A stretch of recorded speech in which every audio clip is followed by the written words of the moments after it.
Assalamualaikum warahmatullahi wabarakatuh. Perkenalkan, nama saya Alfiana Muksin dengan NIM 2410 11086 dari kelas IK 24A.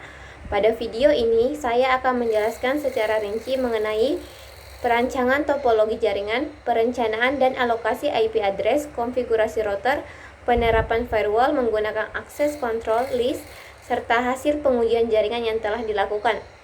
Proyek akhir ini disusun sebagai bentuk penerapan dari konsep-konsep jaringan komputer yang telah dipelajari selama perkuliahan, khususnya yang berkaitan dengan pengalamatan IP, proses routing, serta pengamanan jaringan menggunakan firewall. Yang pertama, saya akan menjelaskan mengenai desain topologi jaringan yang digunakan dalam proyek ini. Topologi jaringan yang dirancang terdiri dari 3 router, 6 switch, dan 12 PC. Setiap router terhubung dengan 2 buah switch, dan masing-masing switch menghubungkan 2 PC yang berfungsi sebagai end device atau perangkat pengguna. Router berperan sebagai penghubung antar jaringan yang berbeda, sedangkan switch digunakan untuk menghubungkan perangkat-perangkat dalam satu jaringan lokal. Antar router saling terhubung menggunakan koneksi serial sehingga memungkinkan terjadinya komunikasi data antar jaringan dengan segmen yang berbeda. Pemilihan desain topologi ini bertujuan agar jaringan menjadi lebih terstruktur, mudah dikelola, serta mendukung penerapan kebijakan keamanan jaringan melalui firewall. Alokasi dan perencanaan IP address. Tahap selanjutnya adalah perencanaan dan alokasi IP address. Setiap perangkat jaringan diberikan alamat IP yang berbeda, sesuai dengan segmen jaringannya masing-masing. Router 1 memiliki 2 interface fast Ethernet yang terhubung ke jaringan 192.168.1.0 dan 192.682.0, serta satu interface serial yang digunakan untuk koneksi antar router. Router 2 dan router 3 juga dikonfigurasikan dengan IP address yang serupa, namun menggunakan jaringan lokal yang berbeda. Sementara itu, setiap PC diberikan IP address statis serta default gateway yang mengarah ke router yang terhubung. Pengalamatan IP ini sangat penting agar setiap perangkat dalam jaringan dapat saling mengenali dan berkomunikasi dengan baik. Setelah proses alokasi IP address selesai, tahap berikutnya adalah konfigurasi router pada router 1, router 2, dan router 3. Konfigurasi ini meliputi pengaturan IP address pada setiap interface fast Ethernet dan serial, serta pengaktifan interface agar dapat digunakan secara optimal. Tujuan dari konfigurasi router ini adalah untuk memastikan bahwa setiap jaringan lokal dapat saling terhubung melalui router sehingga proses komunikasi data antar segmen jaringan dapat berjalan dengan lancar. Tahap berikutnya adalah penerapan firewall menggunakan access control list atau ACL.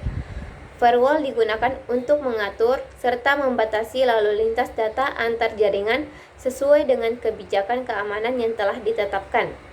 Aturan firewall yang pertama bertujuan untuk melarang PC pada jaringan router 1, switch 1 mengakses PC pada jaringan router 3 di switch 6. Aturan ini dibuat menggunakan ACL, extended nomor 101 yang menolak seluruh lalu lintas IP dari jaringan 192.168.10 menuju jaringan 192.168.6.0. Penerapan aturan ini bertujuan untuk membatasi akses antar jaringan tertentu, sehingga tidak semua jaringan dapat saling berkomunikasi secara bebas.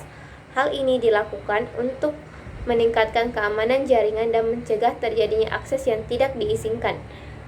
Selain pembatasan akses antar jaringan, diterapkan juga aturan firewall untuk pengujian konektivitas menggunakan perintah PIN. Pada konfigurasi ini, hanya router 2 yang diizinkan melakukan PIN ke router 1, sedangkan router 1 tidak diizinkan melakukan PIN ke router 2. Aturan ini dibuat menggunakan protokol eCMP, khususnya tipe Echo Request dan Echo Replay. Dengan konfigurasi tersebut, pengujian konektivitas tetap dapat dilakukan dari arah tertentu tanpa membuka akses dua arah secara penuh. Setelah seluruh konfigurasi selesai dilakukan, tahap selanjutnya adalah pengujian jaringan. untuk memastikan bahwa aturan firewall berjalan sesuai dengan yang diharapkan. Pengujian pertama dilakukan dengan mengirim pesan atau PIN dari switch 6 ke switch 1. Hasil pengujian menunjukkan bahwa pesan tidak dapat terkirim. Pengujian sebaliknya yaitu dari switch 1 ke switch 6 juga menunjukkan hasil yang sama. Hal ini membuktikan bahwa aturan firewall yang melarang akses antar jaringan tersebut telah berhasil diterapkan. Pengujian berikutnya dilakukan antar router. Hasilnya menunjukkan bahwa router 2 dapat melakukan PIN ke router 1, namun router 1 tidak dapat melakukan PIN ke router 2. Hasil ini sesuai dengan aturan ACL yang telah dibuat sebelumnya. Sebagai kesimpulan, proyek akhir ini berhasil menerapkan desain topologi jaringan, alokasi IP address, konfigurasi router, serta penerapan firewall menggunakan akses control list. Firewall yang diterapkan mampu meningkatkan keamanan jaringan dengan membatasi akses antar jaringan tertentu, sekaligus tetap menjaga konektivitas yang diperlukan. Demikian penjelasan proyek akhir yang dapat saya sampaikan. Semoga video ini dapat memberikan pemahaman mengenai penerapan jaringan komputer dan firewall menggunakan ACL. Terima kasih atas perhatiannya. Assalamualaikum warahmatullahi wabarakatuh.